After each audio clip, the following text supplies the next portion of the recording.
Nasamsam ng National Bureau of Investigation mula sa isang tindahan sa loob ng isang mall sa Maynila ang ilang peking pabango at produktong pampaganda. Mura nga pero posible namang ikapahamak ng gagamit. Nakatutok si Emil Sumangi. Mga branded na makeup, lipstick at pabango na pumapalo ng hindi bababa sa 3,000 piso ang presyo bawat isa. Pero dahil hindi dumaan sa quality control at pirata ang mga produkto, bagsak presyo mga ito. Hindi sa tabing kalsada, kundi sa loob ng Isitan Department Store sa Recto, Maynila. Nasamsam ng National Bureau of Investigation, Intellectual Property Rights Division ang mga ebidensyang ito. Peking cosmetic products at fragrances na kilala sa buong mundo. Mahusay na nakopya ang packaging ng beauty products at mga bote ng pabango.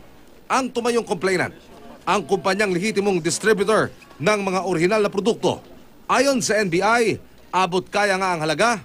1,000 po kasi yung binibenta ko. Nandoon, 100 lang.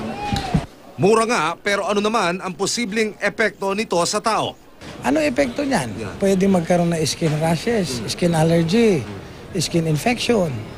Ayon sa NBI, sa pagbili ng mga peking produkto, para mo na rin sinuportahan ang sindikatong nasa likod umano ng ganitong klase ng pamimirata.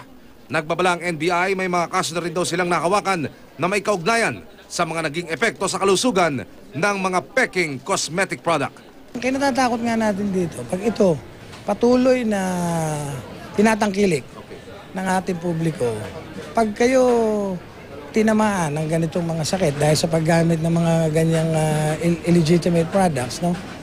Wala kayong paghahabulang kumpanya. Tumangging magbigay ng pahayag ang mall management. Emil Sumangi, Nakatutok, 24 Oras.